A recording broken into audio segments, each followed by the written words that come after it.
very somber day in the scenic city as many in the community are mourning the loss of 4 Marines. Yeah, we've had several new developments overnight. We want to get you caught up. 24-year-old Mohammed Yusuf Abdulaziz attacked 2 military centers in Chattanooga Thursday, killing 4 Marines, wounding another and injuring a police officer from Chattanooga. The FBI is leading the investigation into what U.S. Attorney Bill Killian calls an act of domestic terrorism. That incident started at 10:45 yesterday morning at the Military Recruitment Center on Lee Highway. Police began pursuit at that point, and it ended approximately 30 minutes later at the Naval Reserve Center on Amnicola Highway. FBI Special Agent in Charge Ed Reinhold says at this point investigators still do not have a motive for the shootings. Officials do say there are no safety concerns for the public at this time.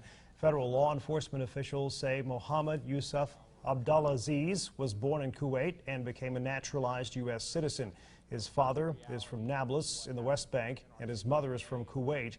There was no indication Abdulaziz was on the radar of federal law enforcement before the shootings. And Chattanooga Mayor Andy Burke called Thursday a nightmare for the city of Chattanooga. Well, think about this afternoon as I came back to the Police Service Center with Chief Fletcher and walked up to see a woman who was at the scene telling the chief about the heroic deeds that one of her fellow officers did to help her and to save another one of our officers.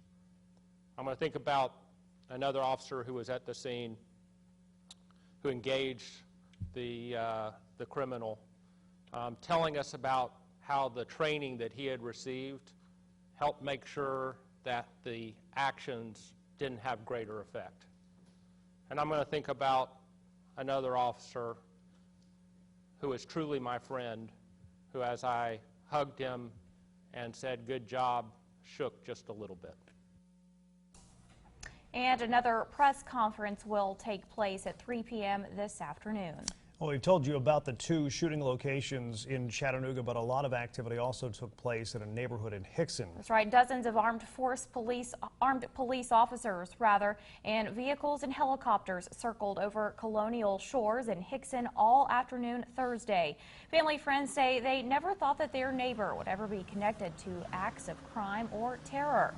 Now, they described 24-year-old Mohammed Yusuf Abdulaziz and his family as kind and welcoming, but they say that their home was dilapidated and run down. And while we can't confirm identities, federal agents did take several people believed to be family members out of the neighborhood in handcuffs. The FBI also conducted a sweep of a business where Abdulaziz worked. The Superior Essex plant is in Franklin, Tennessee. The FBI went inside the building, sweeping it with several law enforcement officials and a canine for any potential threats after employees learned why their shift supervisor did not show up for work last night. Abdulaziz started work as a shift supervisor at the plant a few months prior to yesterday's shooting.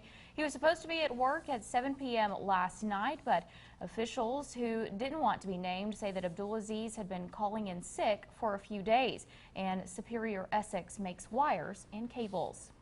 Now, officially, Chattanooga police aren't saying much about the officer who was shot during this ordeal. Yeah, but friends and family are talking. They say Sergeant Dennis Pettigo pulled through surgery Thursday, but is expected to have a long recovery. Pettigo was shot in the ankle. He's a 16-year veteran of the Chattanooga Police Department and has worked as a canine coordinator. Pettigo has also volunteered and coached football at the Ottawa Youth Association.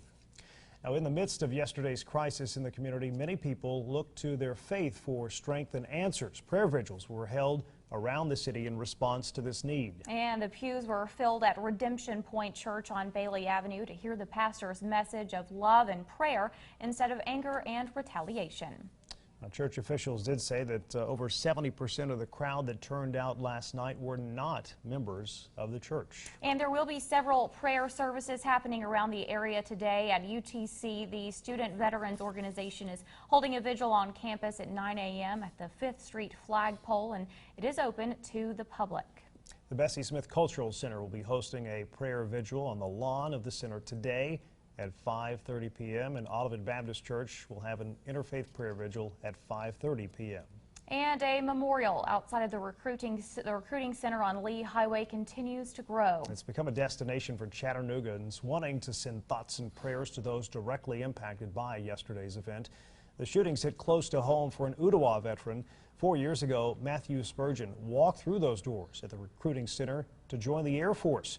Looking back, he can't count how many times he went there throughout his 4 years in the service. I just had to see it. I